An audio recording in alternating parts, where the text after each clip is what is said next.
Monsieur le Président directeur général de l'ONERA, cher Monsieur Saint-Jean, Monsieur le directeur scientifique général de l'Office, cher Stéphane Andrieux, chers collègues, chers amis, chers lauréats, Mesdames et Messieurs, c'est avec un très grand plaisir que j'ouvre au nom de l'Académie des Sciences cette cérémonie organisée autour de la célébration du prix ONERA Académie des Sciences attribué en 2020. L'Académie des Sciences se réjouit du partenariat qui a été mis en place en 2017 avec l'Office, en particulier grâce à son directeur scientifique, Stéphane Andrieux, à notre confrère Pierre Suquet, qui malheureusement ne peut pas être avec nous aujourd'hui, et à notre ancien président, Sébastien Candel, que je salue et qui est avec nous. Il est dans les missions de l'Académie des Sciences d'encourager et de soutenir la vie scientifique, ce qui se fait de multiples façons. Nous avons ainsi à cœur de promouvoir des débats informés sur des sujets scientifiques d'actualité, autant que sur des grandes questions de société, ainsi que d'assurer un rôle de conseil et d'expertise, en particulier auprès du monde politique.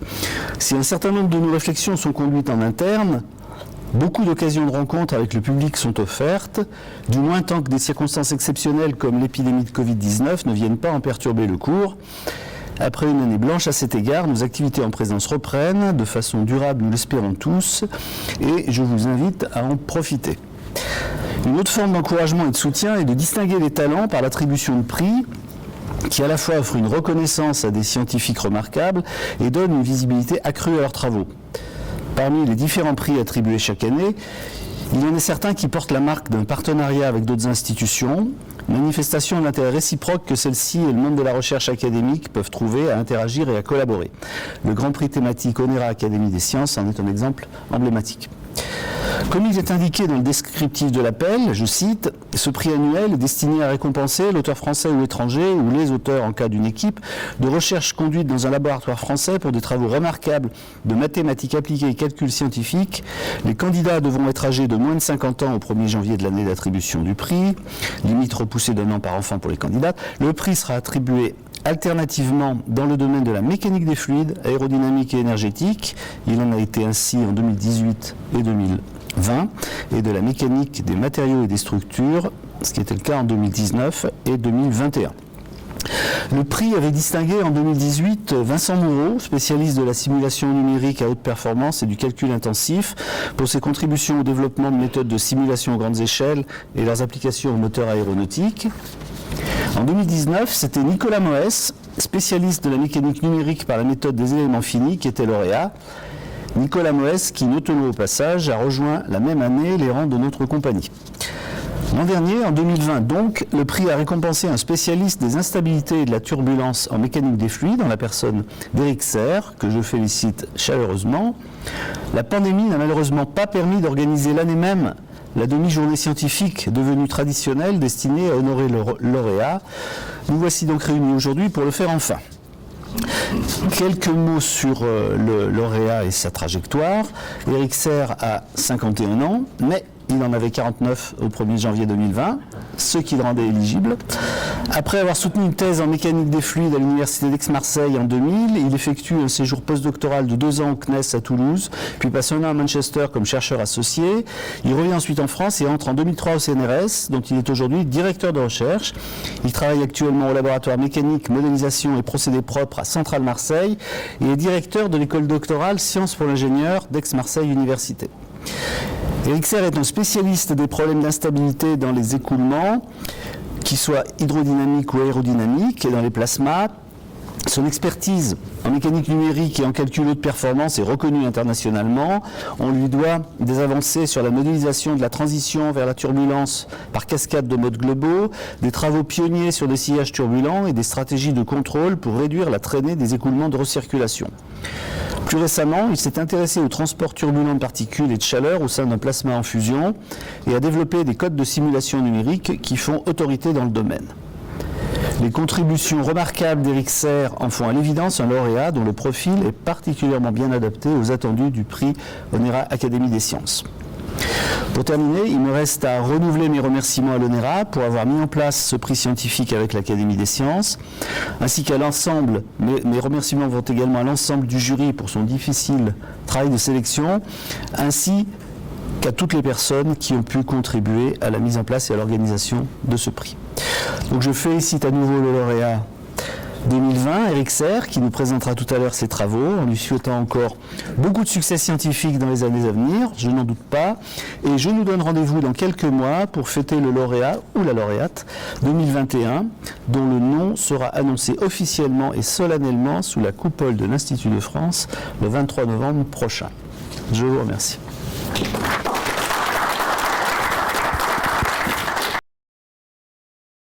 Bonjour à toutes et à tous. Donc, je suis très honoré d'être ici aujourd'hui et très fier d'avoir reçu ce prix. Très humble aussi, hein, parce que je sais effectivement tout ce qui reste à parcourir encore en termes de recherche pour arriver effectivement à pouvoir modéliser et simuler les écoulements d'intérêt pour les applications dans les domaines des sciences de l'ingénieur en particulier. Donc je tiens à remercier l'Académie des sciences évidemment et l'ONERA et l'accueil qui est fait aujourd'hui par M. Andrieux. Merci beaucoup. Voilà, donc ce prix, je dois remercier évidemment, alors j'ai pas mis tous les collègues avec qui j'ai travaillé depuis ces nombreuses années. Évidemment, il y a tous les doctorants, post-doctorants, comme vous le savez, qui sont les chevilles ouvrières des laboratoires et qui contribuent énormément à tout ce travail de recherche.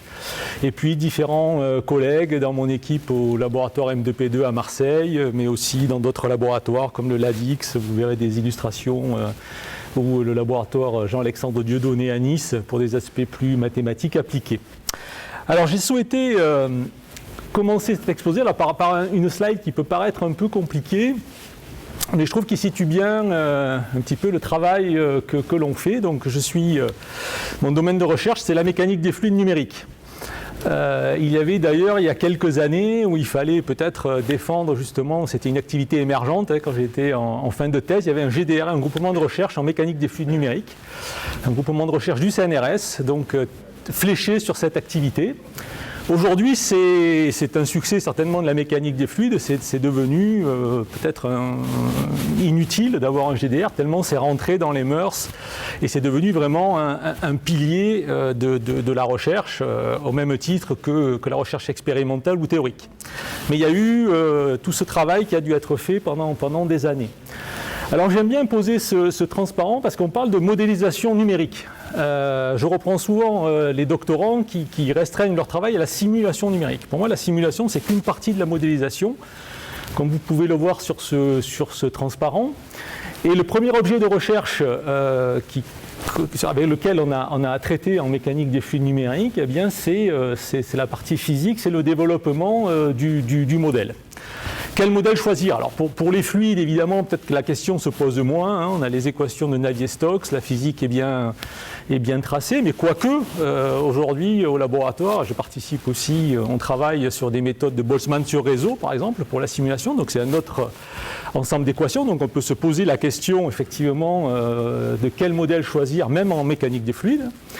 Et évidemment, en plasma, qui est aujourd'hui une activité principale de recherche, la question est encore plus prégnante, puisqu'on peut aller des approches cinétiques, hein, sur la fonction de distribution, comme vous voyez tout en haut, donc ceux qui sont résolus dans l'espace des phases, donc un espace à 6 dimensions, jusqu'à des modèles très réduits, 1D, voire même 0D.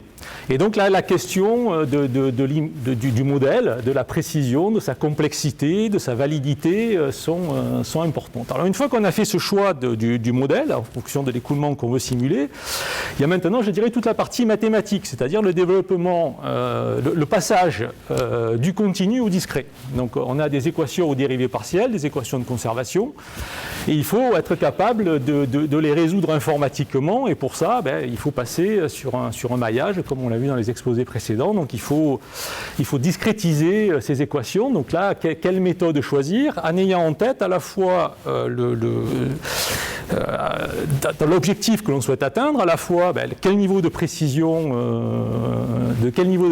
ai-je besoin, quel type d'algorithme va être associé, parce qu'une fois que j'ai fait le choix de la méthode, il va falloir l'implémenter informatiquement sur des supercalculateurs. Donc toutes ces questions sont imbriquées sur quelle architecture, parce qu'aujourd'hui l'aspect architecture, donc c'est l'aspect informatique, c'est le troisième pilier dessous, est très important. C'est-à-dire qu'on quand on choisit une méthode, eh bien, il faut avoir en tête sur quel type de processeur. Hein. Aujourd'hui, voilà, on parle de calculateurs exascale sur des processeurs, sur des cartes graphiques. Donc voilà. Donc, est-ce que la méthode que je vais développer va être adaptée à ce type d'architecture? Donc il y a toute une réflexion autour de ce travail. Et enfin, donc, lorsqu'on a la solution, donc la partie simulation arrive seulement à ce moment-là, hein, lorsqu'on a réussi à franchir toutes ces étapes, donc on a la simulation dans un espace virtuel, et maintenant il y a toute la partie analyse de simulation qu'il va falloir faire, donc visualisation, traitement des données qui vont être massives et de plus en plus avec l'arrivée de ces fameux calculateurs exascale. Donc il y a tout un traitement où de nouveau l'informatique et les mathématiques entrent en jeu sur la compression de données, le big data, etc. Et enfin, la partie confrontation à l'expérience, au réel, puisqu'il faut évidemment valider ces solutions. Donc voilà, donc le travail qui est fait pour moi c'est de la modélisation et la simulation n'est qu'une partie de ce travail de modélisation numérique. Alors j'ai essayé donc en préparant cet exposé de trouver un peu un fil conducteur à toutes les activités que j'avais pu mener jusqu'à présent. Et il m'a semblé qu'un point commun qui a finalement toujours été très présent dans mon activité de recherche, c'est les méthodes numériques d'ordre élevé. Donc ce matin, M. Puit en a parlé et a évoqué effectivement la capacité, quel était l'intérêt de ces méthodes. Donc je rappelle brièvement ici ce qui a déjà été dit. Hein. Donc c'est effectivement un coût, on va dire, alors j'ai mis entre parenthèses théorique. Effectivement, donc quand on regarde des diagrammes de convergence et comme ça de consistance de l'erreur, eh bien on voit qu'effectivement pour une précision donnée, le nombre de degrés de liberté est a priori plus faible que sur une méthode d'ordre 2. Donc effectivement le nombre de degrés de liberté est inférieur aux méthodes d'ordre 2. Bon, dans la pratique, c'est peut-être un peu plus compliqué parce qu'il peut y avoir des conditions de stabilité, par exemple. Effectivement, on intègre aussi en temps, donc il y a des questions de CFL, de stabilité. Donc, il faut regarder le coût global et je dirais un peu en fonction de l'application. Mais voilà, sur l'aspect spatial, effectivement, le coût est théoriquement inférieur. Alors là où c'est intéressant, par contre, indéniablement, c'est sur le niveau très bas de dissipation et de dispersion numérique. Hein, lorsqu'on discrétise une équation, donc vous avez deux types d'erreurs principales qui rentrent en jeu. Il y a l'erreur de dissipation et de dispersion. Donc dissipation, c'est que ça va vous permettre de discrétiser avec précision toute une gamme d'échelles spatiales, de la plus grande à la plus petite, avec une très grande précision. Donc ça, c'est intéressant pour la simulation d'écoulement turbulent. Et le côté dispersif, il est aussi important parce que vous allez simuler, donc pour avoir des données statistiques de votre turbulence, vous allez simuler sur des temps longs, et donc il va falloir que votre calcul, que votre erreur de dispersion dans le calcul soit faible pour pouvoir ne pas entacher d'erreur votre simulation sur des temps longs. Un autre côté qui est quand même aussi intéressant lorsqu'on fait de la turbulence, de la modélisation stationnaire, en particulier la simulation des grandes échelles, c'est effectivement on a un niveau de discrétisation, enfin d'erreur de discrétisation qui est bas, et donc ça permet de distinguer l'erreur qui est introduite par le schéma numérique de l'erreur introduite par le modèle de Soumaï lorsque vous faites de la simulation. Donc ici un peu une illustration voilà, d'un calcul qu'on avait fait dans le sillage du corps d'un mètre, j'y reviendrai après. Où on voit par exemple on est capable d'analyser le niveau de dissipation d'énergie cinétique turbulente introduit par le schéma par rapport à la dissipation naturelle des équations. Et ça c'est important puisque ça assure un petit peu la qualité de notre simulation. Alors pour illustrer aussi l'intérêt sur un cas précis de ces méthodes d'ordre élevé, donc j'ai choisi, donc ça c'est des travaux que j'avais conduits il y a plusieurs années, donc j'ai beaucoup travaillé sur les cavités tournantes et sur la couche limite du disque en rotation. Donc l'application effectivement, donc ça venait des turbomachines à l'origine, mais c'est aussi un objet fondamental de recherche parce que c'est un modèle, comme on le voit ici sur le schéma, de couche limite tridimensionnelle. Du fait de l'écoulement de cross-flow, là, l'écoulement bleu radial, qui est introduit par la force centrifuge. C'est aussi une couche limite dans laquelle se développent des mécanismes d'instabilité qu'on retrouve dans d'autres configurations, et en particulier donc, cette instabilité de cross-flow, donc, qui est l'instabilité liée au point d'inflexion du profil de vitesse, que l'on retrouve sur les ailes de type de voilure en flèche.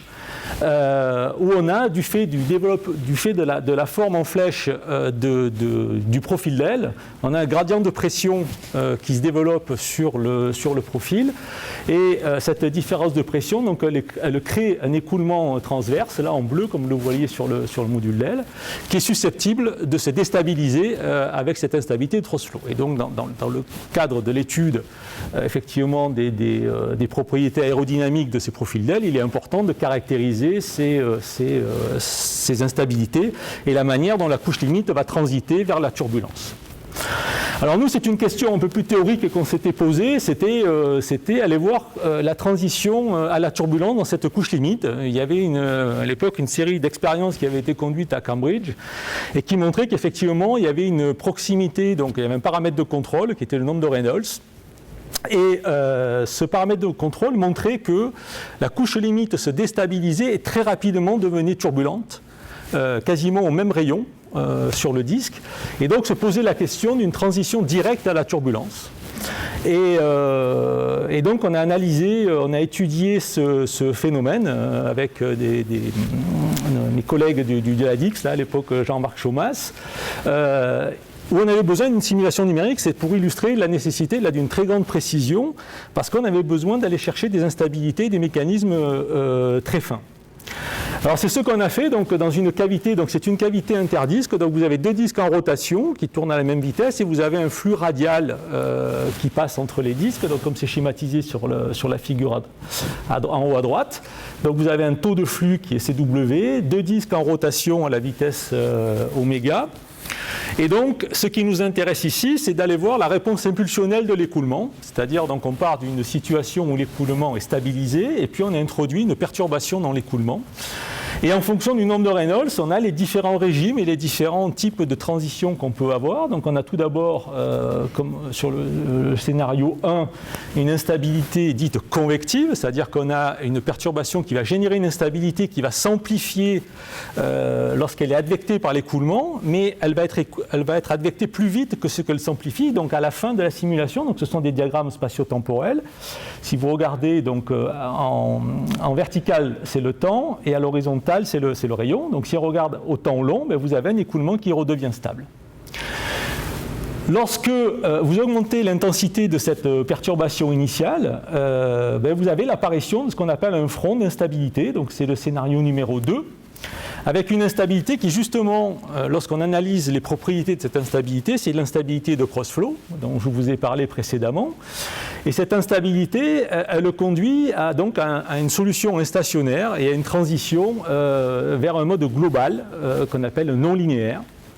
Et ce mode global, on le voit ici, il a une propriété intéressante, c'est un mode global qui démarre en fait ici à la transition convectif absolu. Lorsqu'on fait l'analyse locale de la couche limite, on s'aperçoit que ce front démarre exactement au niveau de la transition et que son taux de croissance spatiale, ici, le K0is, c'est le taux de croissance spatiale donné par l'analyse locale du mode absolu d'instabilité.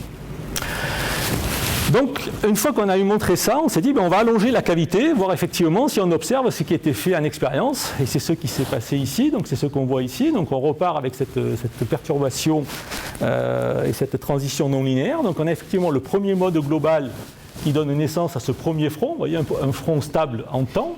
Et puis très vite derrière apparaît un état chaotique caractéristique de la turbulence. Donc j'ai représenté ici vous avez l'énergie cinétique turbulente. Donc vous voyez apparaître ici rapidement de la turbulence. On le voit ici aussi effectivement avec un épaississement de la couche limite. Donc ce résultat montre qui ne peut s'obtenir que si votre niveau de dissipation effectivement dans le schéma est très faible. Cette confirmation est la première par simulation numérique directe d'une transition non linéaire par cascade de modes globaux vers un état turbulent. Alors, l'ordre élevé et écoulement complexe. Ça, on est dans une boîte, c'était un carré, donc la méthode, c'était une méthode pseudospectrale, Tchebychev-Fourier. parfaitement adapté. Pour vous donner un ordre d'idée, j'ai reçu récemment un papier à reviewer pour la revue de Journal of Fluid Mechanics, où ils ont repris nos simulations pour avoir un état de référence avec le code OpenFOAM, donc un code aujourd'hui très utilisé. Pour obtenir les simulations, donc on avait 150 000 degrés de liberté là, sur les simulations précédentes, ils en ont 150 millions. Donc c'est pour vous donner un ordre d'idée, donc ça rejoint un peu ce que disait M. Puit tout à l'heure. Donc il y a 2 ordres de grandeur sur les degrés de liberté nécessaires pour obtenir une même solution. Alors ce qui nous a intéressé, tout ce qui a animé à partir de ce travail-là, ça a été de comment étendre effectivement ces méthodes d'ordre élevé à des écoulements plus complexes. Complexes, vous allez le voir, en géométrie, mais aussi complexes en nombre de Reynolds. C'est-à-dire on voudrait accroître le nombre de Reynolds pour s'approcher de l'application.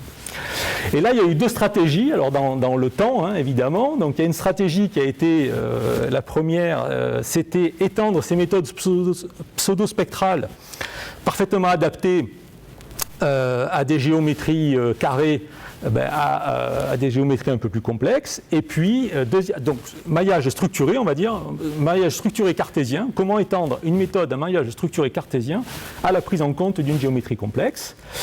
Deuxième stratégie, on oublie le maillage structuré cartésien, on passe à des éléments non structurés, donc c'est l'exposé qu'on a eu ce matin, et comme on aime bien rester dans l'ordre élevé, donc on a opté pour une méthode de Galerkin discontinu.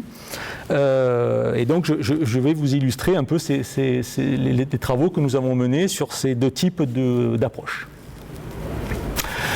Alors, la première chose qu'on peut faire, c'est se poser la question d'étendre la géométrie. Donc, les méthodes, donc vous voyez l'approximation que l'on recherche en haut, psi nkm, donc c'est la fonction discrète que l'on recherche sur une base de polynômes de Chebyshev dans 2 directions et une transformée de Fourier dans la direction azimutale puisqu'on s'est intéressé aux cavités tournantes. Donc c'était parfaitement adapté à ce type de géométrie. Et la première chose qu'on a faite, c'est d'implémenter des méthodes dites multidomaines, c'est-à-dire de pouvoir associer différents domaines de calcul, différents carrés, puisqu'on voulait travailler dans des carrés. On s'est dit on va travailler, donc on va coller des carrés. Alors ici c'est dans une direction, mais vous pouvez le faire dans les 2 directions, c'est-à-dire vous pouvez très bien gérer des cavités en T par exemple, on peut faire une décomposition aussi bien en Z qu'en radial. Et la méthode qui correspond à ces décompositions de domaines, c'est ce qu'on appelle la méthode de matrice d'influence, c'est-à-dire qui consiste à décomposer votre problème initial ou votre solution que vous recherchez en 2 solutions, psi tilde et psi bar, qui sont solutions de 2 problèmes, dont un est un problème homogène, parce que la difficulté, évidemment, c'est le raccord aux frontières. D'accord ? Donc ce qu'on veut, c'est raccorder de manière continue, même de manière C1, la solution entre 2 domaines.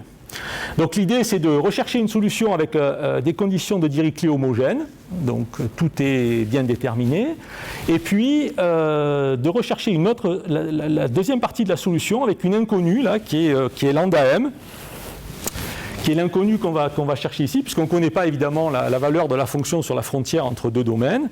Et ce lambda m, on peut montrer facilement qu'il est solution d'un système linéaire ici, avec une matrice qu'on appelle matrice d'influence qui est obtenue en imposant la continuité de la fonction et de sa dérivée normale à la frontière. Donc c'est une méthode très efficace qui garantit la continuité et qui effectivement conserve la convergence spectrale, puisque c'était quand même l'idée, c'est-à-dire on veut bien étendre, complexifier la géométrie, mais évidemment on veut garder la précision. Donc on voit ici pour différentes variables donc la convergence de l'erreur lorsqu'on augmente le nombre de domaines, le nombre de points est fixe par domaine, et on augmente progressivement le nombre de domaines. Donc ça a été la première technique qu'on a utilisée. En plus, elle offrait l'intérêt à l'époque, on était sur des calculateurs vectoriels, des processeurs vectoriels, avec beaucoup de mémoire. Et donc l'intérêt, c'était de pouvoir distribuer aussi chacun des domaines sur un processeur, donc ce qui offrait une parallélisation, un premier niveau de parallélisation, on va dire naturel, à ces codes. Alors, Deuxième type d'approche, pour toujours dans l'idée d'introduire des géométries un peu plus complexes dans l'écoulement, ça a été la méthode, enfin une méthode bien connue aujourd'hui, largement utilisée dans différents codes, qui est la méthode de frontière immergée. Donc là, l'idée, c'est effectivement de rajouter. Donc, la philosophie, c'est quoi? C'est de garder le maillage structuré, qui est quand même efficace, en termes de coût numérique, et d'introduire une fonction, un terme qu'on appelle un terme ici de pénalisation. Donc vous voyez, c'est ce terme supplémentaire que je rajoute dans l'équation, avec un paramètre de pénalisation qui est état, qui est un petit paramètre, qui est une fonction masque, c'est-à-dire que cette fonction vous décrit la géométrie, elle vaut 1 lorsque vous êtes à l'intérieur du solide, et 0 à l'extérieur. C'est-à-dire que lorsque vous êtes dans le domaine hors du solide, vous retrouvez votre équation de Navier-Stokes pour un fluide incompressible sans modification. Et lorsque qui vaut 1, comme ce paramètre état est petit, ce terme-là devient dominant et impose, en fait, on peut montrer de manière théorique que ça revient à imposer une loi de Darcy, c'est-à-dire que votre solide, il est modélisé en fait par un solide poreux, dont la porosité est paramétrée par ce paramètre état. Alors, on a fait, par exemple ici, vous voyez, on introduit un barreau carré dans le domaine de simulation avec cette technique-là. Alors, il faut dire que là, malheureusement, donc c'est très simple, c'est très efficace d'un point de vue calcul, très simple de mise en œuvre. Par contre, effectivement, on est localement qu'à l'ordre 1. D'accord ? Donc voilà, ça limite quand même ce qu'on veut regarder. Ce qui nous sauve ici, c'est qu'avec des techniques de mapping, on va pouvoir resserrer la résolution près de la couche limite autour de l'objet, mais localement, vous n'obtenez qu'une solution qui est d'ordre 1 autour du cylindre. Alors, ce qui est quand même intéressant, ce qu'on a montré dans les différents travaux, c'est que même si on n'a que de l'ordre 1 localement, globalement, on conserve un ordre de précision de type spectral, et donc du coup on a une dynamique de sillage, puisque c'est ce qui nous intéresse dans ce type d'application, qui est très précise du fait de l'utilisation de cette méthode. Donc là, deux techniques pour passer d'un carré à quelque chose d'un peu plus complexe. Donc complexité géométrique. Complexité aussi en termes de nombre de Reynolds. D'accord ? Puisqu'on veut, si on veut se rapprocher de l'application, on veut être capable de simuler des nombres de Reynolds élevés. Et pour ça, donc, on a fait le choix de la simulation des grandes échelles. Alors, lorsqu'on utilise une méthode d'ordre élevé, si on rajoute un terme dissipatif, typiquement lié à un modèle de sous-maille, la question se pose de la précision du schéma.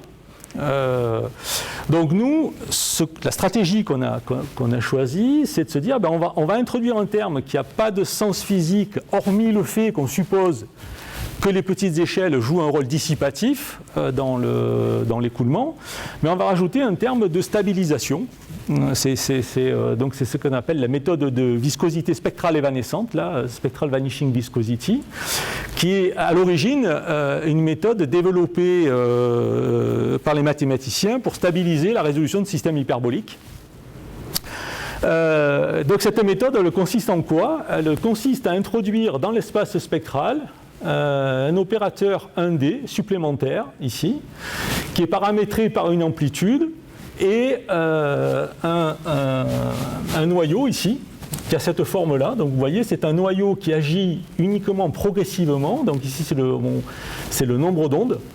Donc qui agit progressivement sur les petites échelles de l'écoulement. C'est-à-dire que vous avez, à partir d'un certain seuil que vous fixez, vous n'avez aucune influence du modèle jusqu'à ce seuil, c'est-à-dire sur les grandes échelles de l'écoulement, et puis progressivement, vous rajoutez de la dissipation sur les échelles en fonction de votre maillage. Donc c'est un paramètre, on va dire, il n'y a pas de physique, c'est un paramètre purement numérique de stabilisation, Les paramètres d'ailleurs, vous voyez, sont totalement dépendants de la résolution. N, c'est votre degré d'approximation dans la direction que vous regardez. Donc vous pouvez avoir des paramètres totalement anisotropes en fonction de la direction et de la nature de l'écoulement que vous étudiez.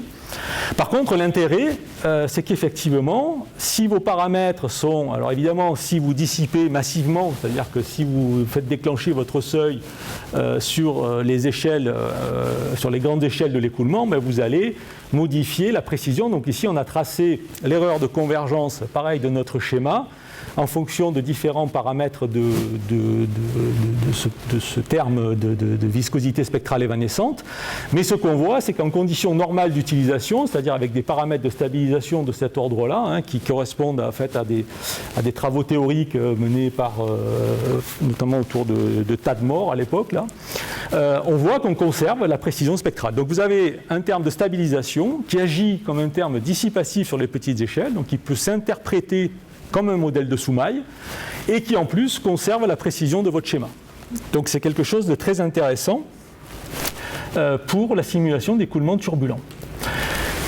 Et là, donc, on s'est intéressé, pour illustrer un petit peu toutes ces techniques, on va dire que c'est dans le cadre de cette première approche pseudo-spectrale, le Graal en termes de complexité sur lequel nous sommes allés, c'est l'écoulement autour du corps d'Ahmed. Donc certainement vous connaissez, qui est un cas de référence. C'est un prototype pour l'industrie automobile, pour étudier les propriétés aérodynamiques et aéroacoustiques de véhicules, et aussi pour évaluer la capacité des méthodes numériques à appréhender des écoulements derrière des corps, des écoulements complexes. Alors vous voyez que la particularité, donc c'est un modèle qui a été proposé, donc le nom de corps d'Ahmed, c'est le nom de l'auteur du papier qui a proposé ce modèle de véhicule. Hein.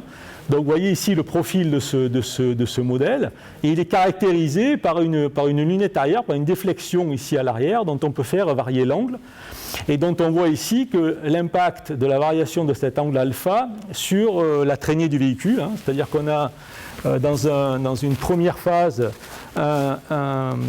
pour des valeurs relativement faibles, sous-critiques, on va dire, de l'angle de la lunette, vous avez un écoulement typique d'un culot droit, hein, avec une augmentation progressive du coefficient de traînée à partir du moment où la couche limite va se mettre à décoller sur la lunette arrière. Et puis, bizarrement, instantanément, à partir d'un certain angle, vous avez une chute brutale de ce coefficient de traînée. Et puis après, on voit que où l'écoulement est là totalement détaché. Et on voit d'ailleurs qu'après, que pour des valeurs supérieures de 30 degrés, on a une influence très faible de la traînée en fonction de ce paramètre alpha. Alors nous, ce qui nous a intéressé là, c'est le cas de référence Herkovtak. C'est le cas à 25 degrés. Parce que c'est le cas où on est juste à la limite, en fait on est sous critique, proche du point de transition ici. Et pourquoi c'est intéressant? Parce que c'est une configuration où on a un décollement partiel de la couche limite.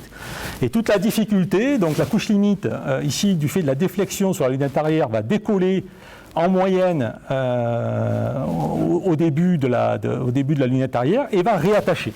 Et donc tout le challenge pour la simulation, c'est d'être capable de prédire ce recollement de la couche limite, parce qu'effectivement, vous allez avoir ça va impacter fortement la précision de vos performances aérodynamiques. Et donc ce qu'on voit, c'est que la méthode spectrale, avec le schéma de pénalisation, la méthode SVV, de viscosité spectrale évanescente, est capable donc de récupérer en moyenne ce décollement partiel. Donc on voit ici la petite bulle de recirculation, on voit ici le développement des deux vortex de traînée, où on a la dynamique spectrale, c'est-à-dire la précision du calcul spectral qui permet d'avoir très loin dans le domaine donc une description très précise de ces vortex.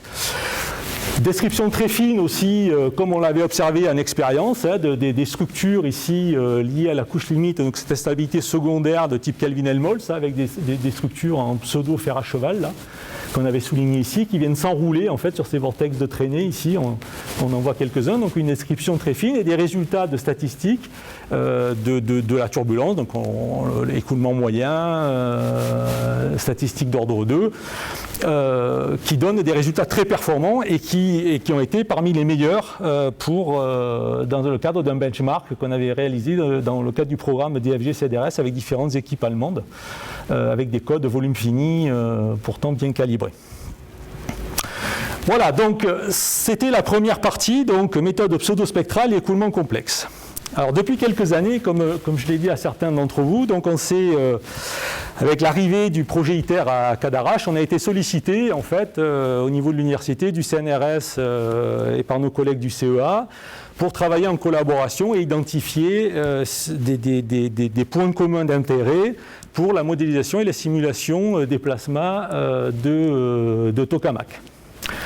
Donc l'idée, c'est de modéliser donc, un plasma, comme ça a été mentionné dans la présentation précédente, dans lequel on veut faire fusionner en fait, du deutérium et du tritium, qui est, donc finalement on a un état de gaz ionisé, dans une chambre à vide, qui est un tor, qui est de forme torique. Bon, je ne rentre pas dans les détails pour expliquer pourquoi c'est torique, mais ce qui est important de voir, c'est qu'il est confiné, ce gaz étant ionisé, il est sensible au champ magnétique, et donc on utilise le champ magnétique pour confiner au mieux le plasma, donc augmenter le taux de rendement des réactions de fusion dans la machine. Et donc on a un plasma, on a un champ magnétique qui est généré par un jeu de bobines à l'intérieur de la machine, avec deux composantes, et la particularité de ce champ magnétique, c'est qu'il est fortement anisotrope. Et donc ça va avoir un impact très important sur les outils qu'on va développer, la physique qu'on va analyser. On a une composante toroïdale, hein, donc là c'est une représentation d'une surface de flux en haut à droite. Donc une surface toroïdale qui est bien supérieure en termes d'intensité à la composante poloïdale. Alors pourquoi on nous a sollicité ? Historiquement, les gens des plasmas, les physiciens des plasmas se sont beaucoup intéressés au cœur de la machine, donc à la partie qu'on voit ici. Donc ça, vous avez une coupe ici poloïdale de la section d'ITER. Donc vous voyez ici la taille, vous avez une personne ici pour vous donner une idée de la taille, hein, donc il y a vraiment un enjeu ici en termes d'augmentation, d'accroissement de volume, parce que les performances sont susceptibles de s'améliorer avec le volume. Donc là, il y a vraiment un gap important avec l'existant en termes de machine. Donc vous avez un tokamak de plusieurs mètres cubes de très grande taille. Donc les gens, historiquement, se sont intéressés au centre de la machine. Donc réaction de fusion dans un domaine, finalement, relativement homogène et avec des conditions périodiques. Et puis, lorsque l'opération fusion, finalement, lorsque l'arrivée de la machine et lorsque, on va dire, la partie technologique est apparue, il y a eu l'intérêt de regarder ce qui se passait à la condition limite. Et la condition limite, c'est la région dans laquelle le plasma, ici, est en interaction avec la paroi. C'est une région qui est un peu plus froide pour le plasma, donc beaucoup plus collisionnelle. Et c'est une région qui, les études les plus récentes ont montré qu'il avait un rôle fondamental dans la problématique de l'extraction de puissance. Parce que ce qui nous intéresse dans la fusion, à terme, c'est évidemment récupérer l'immense quantité de puissance thermique générée à l'intérieur de la machine et comment la récupérer sur les parois du tokamak. Donc c'est ce qu'on appelle l'extraction de puissance, et un des mécanismes de cette extraction de puissance, parce que, donc, comme je vous l'ai dit au départ, en théorie, le plasma il devrait rester confiné à l'intérieur du champ magnétique, puisque tout est fait pour que ça reste dans la chambre à vide.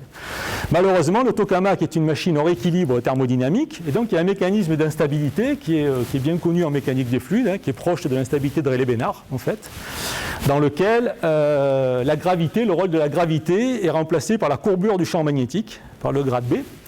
Et cette turbulence, elle va générer, ça va être la principale source de ce mouvement transverse, là, qui est représenté par les flèches ici, qui vont faire que le plasma va avoir tendance à se déconfiner et qu'il va y avoir un transport aussi, un transport de particules et de chaleur depuis le centre vers l'extérieur de la machine. Alors lorsqu'on extrait cette chaleur depuis le centre, vous voyez, vous avez à peu près 120 MW à distribuer sur une paroi solide, dont la surface effective de la paroi solide qui va récupérer cette chaleur, c'est de 1 à 2 mètres carrés. Donc, si rien n'est fait, vous avez des flux thermiques de l'ordre de 50 à 60 MW par mètre carré à récupérer sur... Alors, heureusement, il y a des phénomènes de rayonnement, il y a des impuretés, parce que le plasma, l'interaction entre le plasma et la paroi n'est pas neutre, c'est le cas de le dire, et donc il va y avoir un certain nombre d'impuretés qui vont se dégager de cette interaction, qui vont venir rayonner. D'autres moyens de contrôle aussi, notamment sur la turbulence, donc c'est là où on rentre en jeu, c'est-à-dire étant capable de caractériser, de quantifier ce transport lié à la turbulence dans ce bord de tokamak. Alors c'est un système, on l'a évoqué aussi, c'est un système fortement multi-échelle. Alors c'est un système très, très complexe, donc c'est un peu frustrant au début quand on commence à travailler avec les physiciens des plasmas, parce qu'on a le sentiment de ne pas tout comprendre. Et je pense qu'il y a très peu de gens qui comprennent tout, en fait, c'est parce que c'est tellement varié, il y a tellement des spécialités variées de la physique, des matériaux, de la turbulence, de la MHD, etc., etc. Donc il y a cet aspect multiphysique et il y a cet aspect multi-échelle aussi qui, pour la simulation numérique, est un enjeu considérable. Donc il y a toute une chaîne de modèles qui se sont mis en place et nous, évidemment, en tant que mécaniciens des fluides, on s'est intéressé aux modèles dits fluides. Donc ces modèles fluides, en fait, ils sont obtenus par intégration de l'équation de Boltzmann, l'équation sur la fonction de distribution que je vous ai montré dans le premier slide. Et ce sont les moments successifs de cette fonction de distribution, alors qu'on dérive, mais l'inconvénient lorsqu'on fait ça, c'est que à chaque fois que vous dérivez un moment d'ordre n, vous avez une inconnue d'ordre n plus 1 qui apparaît, donc vous avez des problèmes de fermeture très importants qui mettent en jeu beaucoup de physique. Donc là, il y a un rôle de modélisation avec nos collègues physiciens très important. Mais bon, on arrive plus ou moins à un modèle, vous voyez, qui ressemble à des équations proches de ce qu'on a l'habitude de traiter en fluide, des équations de conservation. Donc conservation de densité, quantité de mouvement et énergie pour le modèle qui est présenté ici. Et donc, l'originalité, par contre, forte de ce modèle, c'est d'avoir une distinction entre le transport ici perpendiculaire, qui est principalement lié à la turbulence, donc qui va être sur des échelles de temps lentes, avec un processus de type diffusif, et puis une dynamique parallèle. Donc vous voyez, vous avez un certain nombre d'opérateurs ici. Donc en fait, on utilise les propriétés de l'écoulement de la géométrie magnétique pour décomposer nos opérateurs sur cette géométrie. Donc on va considérer donc, la géométrie, les directions parallèles, ça va être la direction parallèle le long des lignes de champ. Donc ce sont les lignes hélicoïdales là, qui s'enroulent autour de la surface magnétique. Et la direction perpendiculaire, c'est celle qui est transverse aux lignes de champ et qui, elle, est gérée par la turbulence. Alors, vous avez une dynamique parallèle, lorsqu'on regarde d'un point de vue plus mathématique, alors vous avez une dynamique perpendiculaire modélisée pour la turbulence qui est de terme diffusif, de type diffusif, avec des coefficients ici de diffusion ou de conduction pour l'énergie. Et vous avez une dynamique parallèle qui est, elle, celle plutôt d'un fluide compressible, avec éventuellement des chocs. Et sur des distances très longues. Vous avez la distance parallèle. Donc la distance parallèle, c'est la distance que peut parcourir une particule avant de collisionner avec une autre particule. Donc ça peut être de l'ordre du kilomètre. Alors que dans la direction perpendiculaire, on est de l'ordre du mètre, voire moins. Donc il y a toute une difficulté à appréhender ce type de modèle. Et donc, en particulier, ça a été, on l'a évoqué précédemment, c'est la question de l'anisotropie et de l'alignement du maillage par rapport à cette anisotropie. Alors là, on retrouve les mêmes problématiques que traditionnellement en mécanique des fluides. Donc d'ailleurs, on a développé deux types d'approches. On peut développer une approche sur des maillages non alignés, sur lesquels on aligne sur des maillages alignés, d'abord avec la géométrie magnétique. Donc c'est typiquement ce qu'on a ici. Et puis modéliser la géométrie du tokamak, qui elle n'est pas alignée sur le champ magnétique, par une méthode de frontière immergée. Donc on rejoint un peu ce qu'on avait fait dans le cadre spectral. Si on ne fait rien, vous voyez ici l'erreur de discrétisation. Si vous ne faites rien, c'est-à-dire si vous n'alignez ni votre grille ni votre discrétisation, très vite, vous ne convergez pas. D'accord ? Donc un certain nombre de techniques sont développées pour conserver le maillage structuré, frontière immergée pour modéliser la paroi, et on essaie, par différents schémas numériques, d'adapter la discrétisation pour l'aligner sur la géométrie magnétique. Donc vous voyez quand même que l'ordre de grandeur, donc ce coefficient d'anisotropie entre le parallèle et le perp, c'est de l'ordre de 10 exposant 6. Donc c'est vraiment une anisotropie très violente.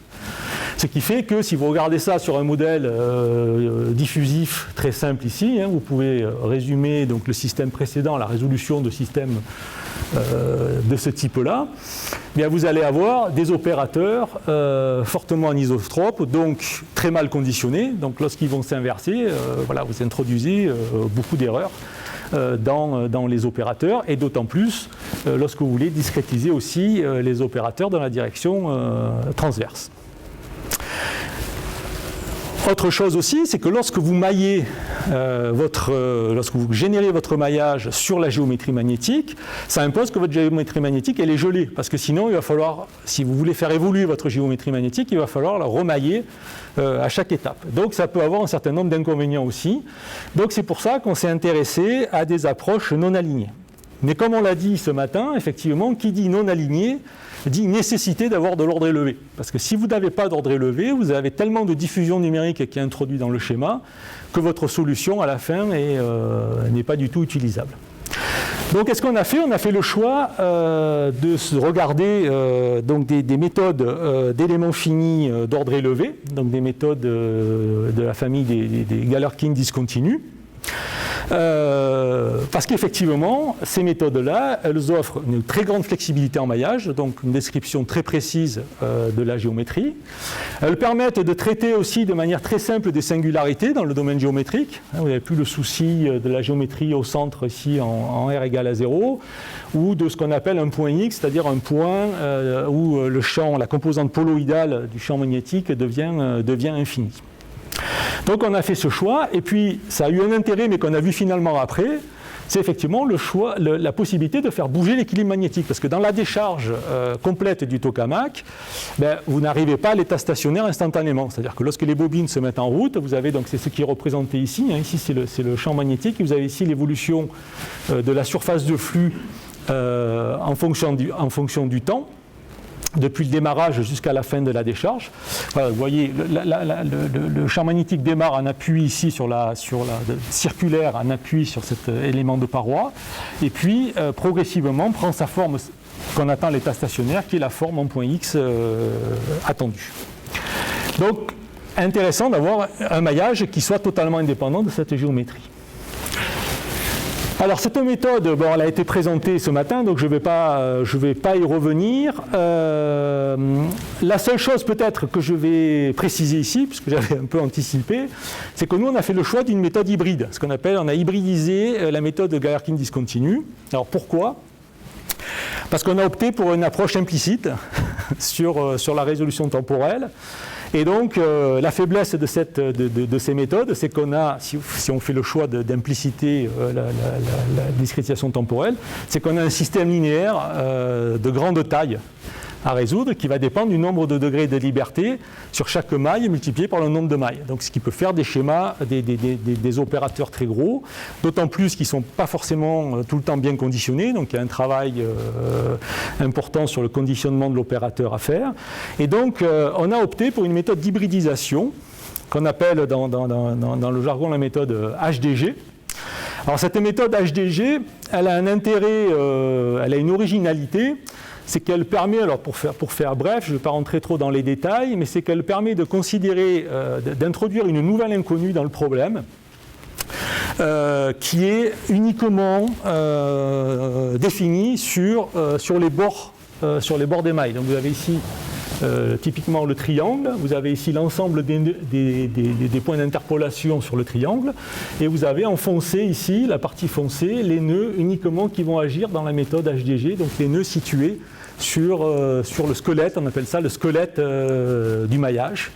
Et donc au niveau du problème local, on va résoudre une inconnue qui est du chapeau et qui est définie uniquement sur ce squelette de maillage. Alors l'intérêt effectivement de cette technique, c'est que on réduit de manière conséquente la taille du système. Et donc on gagne énormément en efficacité.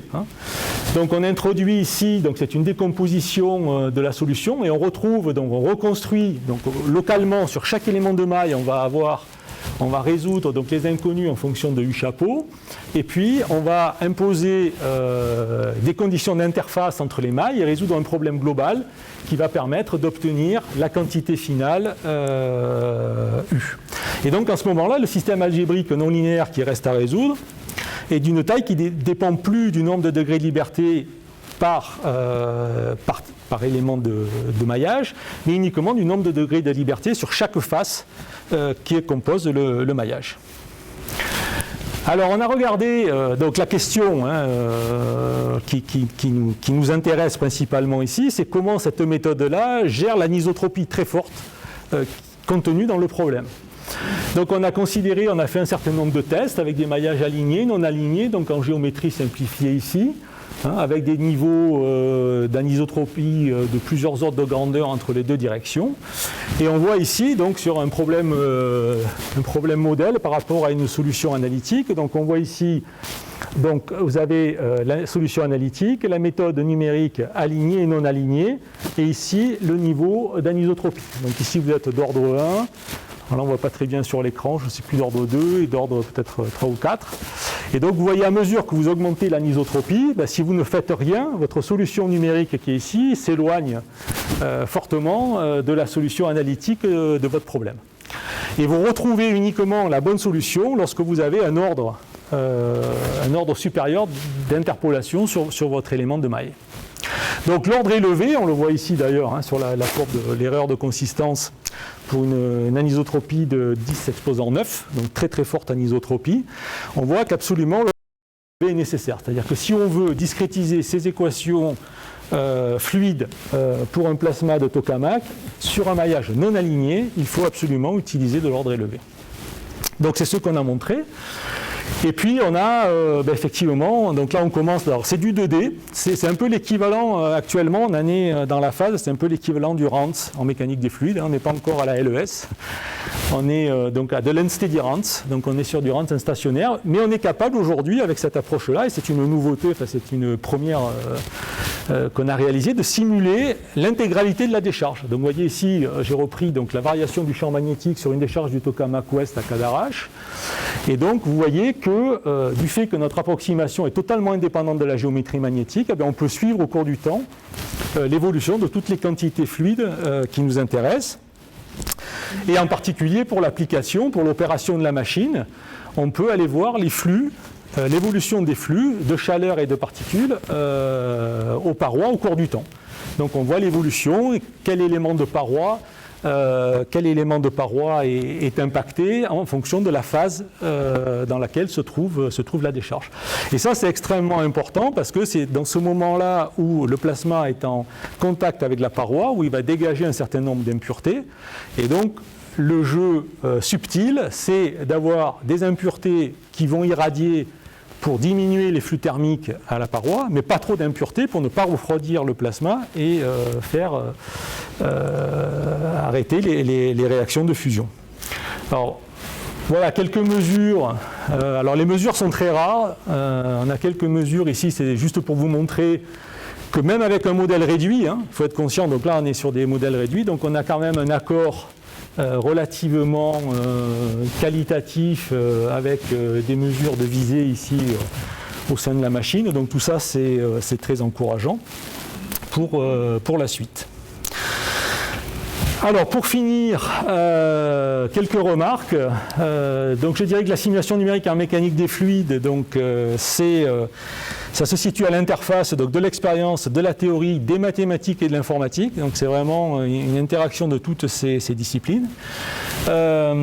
Aujourd'hui, on voit que dans les applications pour les sciences de l'ingénieur, donc sur des écoulements de nature complexe, il y a vraiment la nécessité de développer des chaînes de modèles. C'est-à-dire aujourd'hui, on ne peut plus se contenter de développer seulement un modèle, donc une chaîne de modèles qu'on appelle multifidélité, c'est-à-dire qu'on va pouvoir à la fois avoir typiquement de la simulation numérique directe dans certains cas fondamentaux, et puis du RANS. Et tout l'intérêt aujourd'hui, ça va être de faire communiquer ces modèles. Voilà. Donc là, on travaille beaucoup sur ça. Donc on travaille avec les gens du CEA parce que ces modèles réduits, bon, je ne suis pas rentré dans les détails, mais comment on rentre, quand vous avez un modèle K epsilon, ben vous avez des constantes, vous avez des paramètres libres qu'il faut calibrer.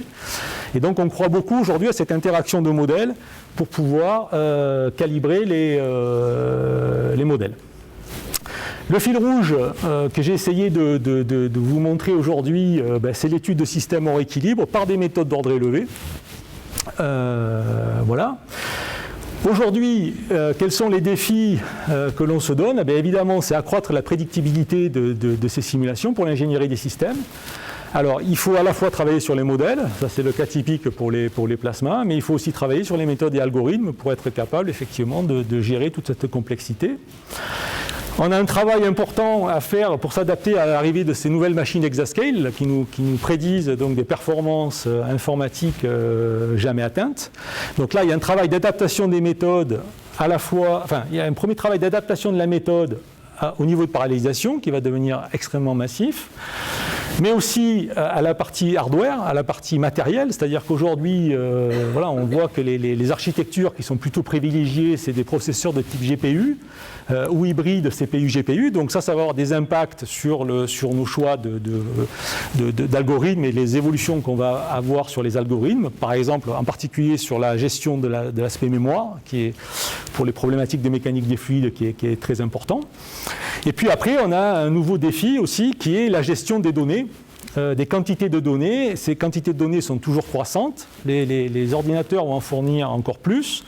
Donc on a besoin de développer de l'extraction de l'information à partir de ces données, un peu comme il est fait actuellement. Là, on a, je sais qu'il y a des expériences au CERN, par exemple, aussi, où ils ont des quantités de données d'un accélérateur de particules phénoménales. Donc ils font appel à des techniques d'intelligence artificielle pour aller identifier dans la masse de données qu'ils ont là où potentiellement il y a un intérêt de la physique. Mais là, on va en venir aussi à ça. Hein, et on y est déjà sur les approches, je n'ai pas parlé, mais les physiciens utilisent l'approche gyrocinétique, donc des codes 5D dans l'espace des phases. Donc vous imaginez la quantité de données que ça peut représenter. Et puis, un dernier, alors je sais que c'est à la mode, mais je crois qu'on ne peut pas quand même l'éviter aujourd'hui, c'est l'intégration de l'intelligence artificielle dans notre domaine de recherche. En particulier l'apprentissage profond, alors pour plusieurs raisons. J'ai déjà évoqué le traitement de la donnée massive, donc ça va être crucial. Mais on y croit beaucoup aussi pour calibrer les modèles réduits, parce qu'on sait qu'aujourd'hui, voilà, vous avez un code 5D pour résoudre l'équation de Boltzmann. Vous n'allez pas, lorsque vous allez opérer une machine où il va vous falloir des résultats de l'ordre de la journée ou de 2 jours, faire tourner un code 5D. Donc on va avoir l'obligation d'avoir des modèles réduits. Qui dit modèle réduit dit constante à paramétriser.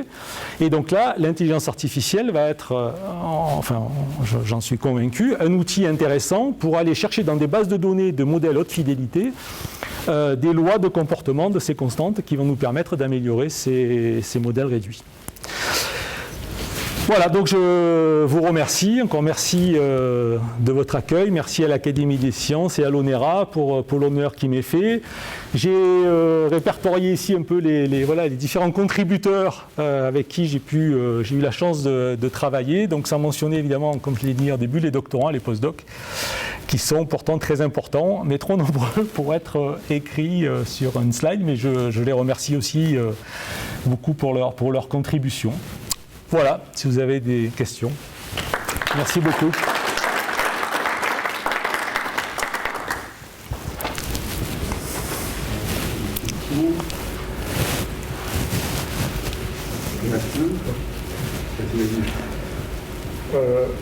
Sur le corps d'Amel, le alpha, c'est l'angle. Oui, c'est l'angle d'inclinaison. Non, c'est l'angle d'inclinaison de la lunette arrière. Alors, sur ce corps, quelle est la situation entre les méthodes Boltzmann et les méthodes d'ordre élevé telles que tu les as présentées ici?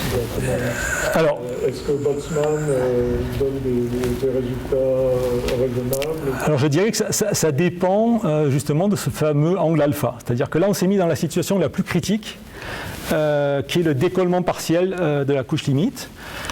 Et à ma connaissance, les méthodes de Boltzmann ne sont pas suffisamment précises pour capter ce décollement partiel.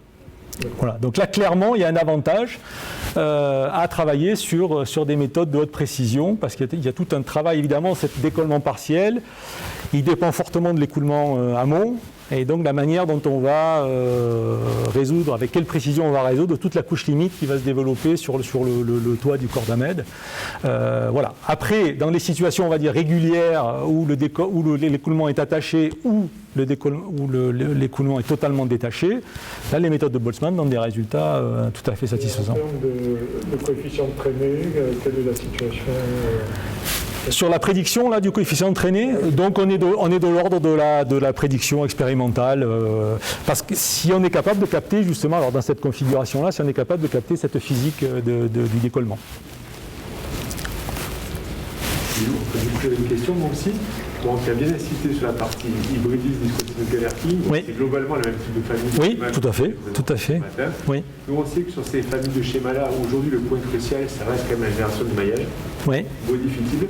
Oui. Et là, tu as présenté donc, du coup plutôt les IBM pour les méthodes dites spectrales. Oui. Pas les spectrales discontinues. Oui. Et les séparer. Mm-hmm. Est-ce que tu vois, toi, un avenir à aller regarder du spectral discontinu avec IBM? Parce que même si on fait de maillage non structuré, ouais. on sait que par exemple du DG ça coûte quand même très cher sur du triangle du tétra, c'est beaucoup plus efficace sur hexa. Oui. Donc générer un maillage hexa, c'est en cartésien, c'est un petit bouton et ça tire tout de suite. Par contre, évidemment, les générer ce maillage hexa sur une configuration complexe, c'est pas possible. Donc c'est quoi ton sentiment? Alors, mon sentiment, je dirais, voilà, les méthodes de frontières immergées, effectivement, leur intérêt, c'est leur simplicité de mise en œuvre et la capacité à complexifier la géométrie. L'inconvénient, comme je l'ai dit, c'est que c'est des méthodes qui sont globalement d'ordre 1, localement, d'ordre 2 si on travaille un peu, je pense qu'on peut arriver à de l'ordre 2. Donc je dirais que ça dépend de la configuration et de ce qu'on souhaite regarder. C'est-à-dire que c'est un peu dommage. Alors nous, sur le pseudo-spectral, ça a été intéressant parce que finalement, on s'est aperçu qu'en travaillant même avec de l'ordre 1 local, on récupérait les caractéristiques hydrodynamiques qui nous intéressaient parce qu'on bénéficiait de l'ordre élevé ailleurs dans la dynamique de sillage. Maintenant, pour moi, justement, c'était deux approches que je voyais un peu antagonistes, c'est-à-dire d'un côté, je dirais que si c'est pour mettre de la frontière émergée, j'aime bien garder les maillages cartésiens uniformes parce qu'ils sont quand même très performants en termes de numérique. Mettre après des maillages complexes et rajouter dessus, sans pouvoir faire du body fitted sur la géométrie, je trouve que c'est un peu dommage, quoi. Mais je sais pas, voilà, j'ai pas. Il y a des applications où on sait que la turbulence, elle apparaît, par exemple sur les flammes, notamment chez chambre de combustion. La flamme, elle est plutôt au centre du domaine d'intérêt, ouais. Pas trop sur les bords. On voit qu'avec ces méthodes-là, on a peut-être intérêt à monter à de l'ordre élevé, capturer des flammes. Ouais. En tout cas, c'est une perspective de recherche. La question qui se pose évidemment, c'est maintenant, qu'est-ce que je fais des bords? Parce qu'avoir une flamme dans un domaine ouvert, ça ne nous intéresse pas. Ouais. Donc, est-ce que tu vois un intérêt à ce qu'on fasse des approches cartésiennes, mais ordre élevé, spectral discontinu, avec de l'IBM, typiquement? Parce qu'après, vous pourriez, ce qu'on essaie de faire aussi nous, c'est-à-dire mélanger des maillages, c'est-à-dire avoir des maillages de type triangle et des maillages alignés après sur la géométrie qui vous permettent de fitter ailleurs. Voilà, moi je pense que c'est plutôt vers ça qu'on essaie d'aller, parce que nous aussi, là j'ai montré qu'on pouvait traiter effectivement l'anisotropie. Maintenant, ça a quand même un coût élevé. Donc dans les régions typiquement centrales où on n'a pas besoin, où l'optimisation, ça serait d'être aligné sur le champ magnétique, on aimerait bien rester aligné au centre et se désaligner uniquement au bord.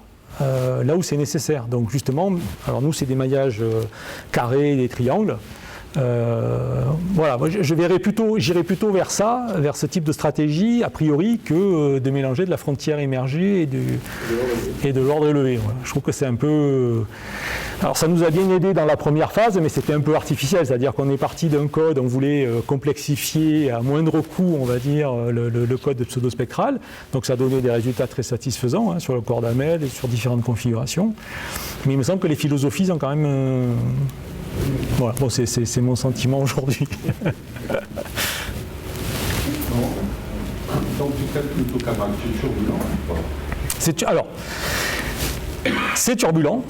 On a un code type LES pour parler aux mécaniciens, donc c'est turbulent, tout à fait. Donc, et un des mécanismes, c'est le relais Bénard, hein, c'est une instabilité de type. Turbulent, ok, tu en DNS, LES, quoi. Alors, on est soit en LES 3D, voilà. Alors, ce que j'ai montré là, c'est l'équivalent du RANS. Alors justement, oui, tu fais bien de poser la question parce qu'en fait, donc dans ces approches-là 2D, c'est en fait, on considère en moyenne en fait les quantités fluides qu'on a, et on modélise la turbulence. Alors, on modélise. Les physiciens des plasmas modélisaient jusqu'à présent la turbulence par un simple coefficient de diffusion. Donc c'est extrêmement basique. C'est un coefficient D qui était constant, ou au mieux calibré à partir de données de manip. Là, ce qu'on a introduit récemment, donc ça fait partie des échanges fructueux avec nos amis des plasmas, c'est qu'on a introduit l'idée du K epsilon, c'est-à-dire leur dire, au lieu d'imposer ce coefficient D de diffusion, pourquoi ne pas le calculer à partir de quantités turbulentes? Et donc là, on a un papier qui vient de sortir, qui est un peu révolutionnaire finalement dans la communauté plasma. C'est ça.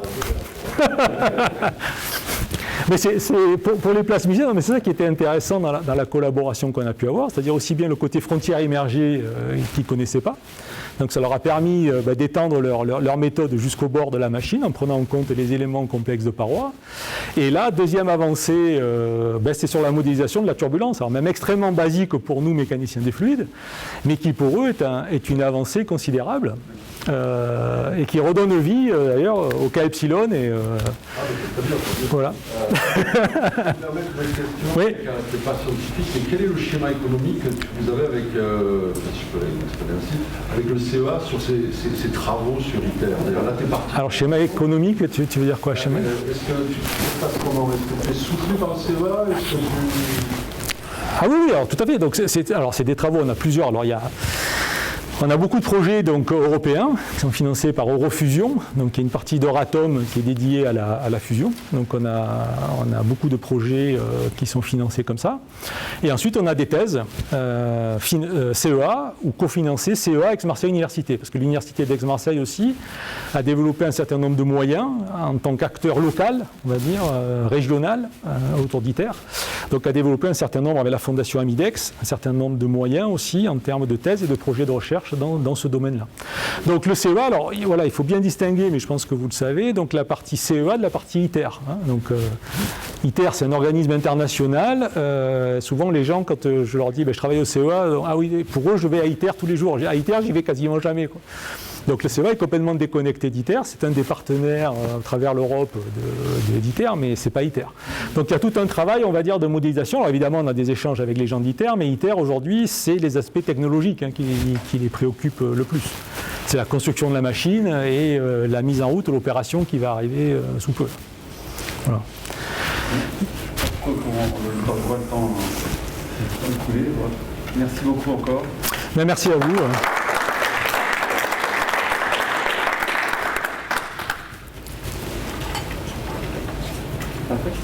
Oui.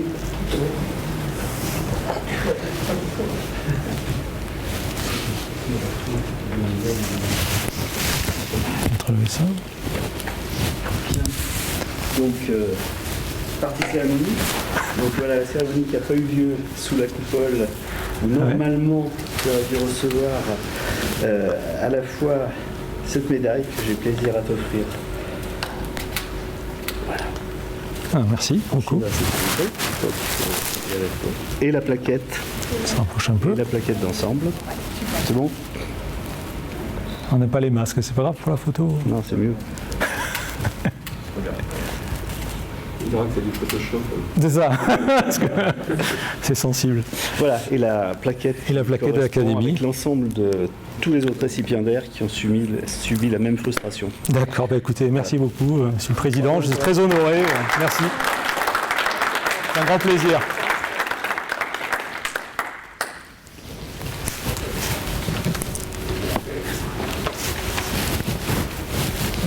Peut-être dire deux mots. Oui, oui. Comme vous disiez, le temps passe et puis vous avez dit ce qu'il y avait à dire dans l'introduction sur le passé, l'historique, la genèse de ce prix est élevé ensemble. Je crois que ce qui est important, ce que je peux rajouter à ce que vous avez dit, c'est que c'est important aussi pour nous. cette distinction, cette remise de prix est importante. Et je vous ai même amené dans les présentations que je fais à l'Assemblée, au Sénat, ce sera bientôt à l'Élysée, à Matignon. Il y a une planche qui montre la liste des prix. Donc, Monsieur Serre, sachez que vous avez votre photo. Très honoré d'autant plus. Et on sait que à partir de 23 après-midi, il faudra rajouter une quatrième figure sur cette planche. Mais c'est aussi l'occasion pour moi de remercier, vous les avez cités, les pairs, ceux qui ont poussé cette idée. Tous les trois, donc c'était Stéphane Chekjou a été très difficile à convaincre fondamentalement, ni à convaincre de la reconduire, encore une fois parce que c'est quelque chose qui marque. Je crois que c'est un moyen d'avoir ramené l'ONERA à l'Académie des sciences et d'avoir, votre présence ici le prouve, amené aussi de temps en temps l'Académie des sciences à l'ONERA, et c'est vraiment une très bonne chose. Moi j'entends souvent dire que les gens disent que l'ONERA a beaucoup changé ces dernières années. Je ne suis pas aussi convaincu que ça. Évidemment, on n'a pas rien fait, je vous rassure. Mais ce que je veux dire par là, c'est que cette excellence scientifique que vous avez pu toucher ce matin, cette volonté de se rapprocher d'un haut niveau de science au niveau national, moi je suis absolument convaincu qu'il était là avant. Et d'ailleurs, en dehors, outre la médaille que je vais maintenant vous remettre, je vous ai également amené un exemplaire d'un document maison qui s'appelle Les Pépites de l'ONERA, qui montre une série de belles réalisations de cette maison qui ont été faites tout au long de son existence. Donc cette force, cette puissance, ce savoir-faire scientifique était là. Simplement, on compte bien continuer à le faire. Simplement, on sait que ce prix aussi aide à faire ça. Je vous remercie également encore pour les distinctions que vous avez bien voulu remettre également à des scientifiques de l'ONERA qui les ont honorés, qui nous ont honorés. J'avoue que j'attends avec impatience le 23 novembre pour voir si par hasard on en aurait pas un de plus. Nous on est pour en tout cas. Et puis si c'est pas 2021, ce sera 2022, souhaitons-le. Mais encore une fois, pour nous, c'est important. La médaille que je voudrais vous remettre maintenant, elle est évidemment beaucoup moins prestigieuse que celle qui vient de vous être remise. Elle a une autre caractéristique, c'est qu'elle est beaucoup moins diffusée. Je pense qu'on n'en a pas diffusé plus d'une vingtaine d'exemplaires, quelque chose comme ça, dont nos prix Académie des sciences ONERA distingués par l'Académie et les prix ONERA distingués, et les prix Académie des sciences de ce prix ONERA. Et je rassure le président Flandrin, il y en aura une également pour lui. Et comme Sébastien Cordel, quand il était venu dans ces mêmes fonctions, il n'y avait pas eu droit parce que la médaille ne devait pas exister. Mais ça veut dire que le cours de la médaille va un peu diminuer, mais ça devrait encore. Donc, voilà cette médaille ONERA. Merci. Pour très joli. Vous remercier je vous remercie. De contribuer à ce rayonnement aussi avec vos travaux et l'excellence de ces travaux. Oh, attendez, tiens, j'ai parlé des pépites. Voilà, on peut montrer là.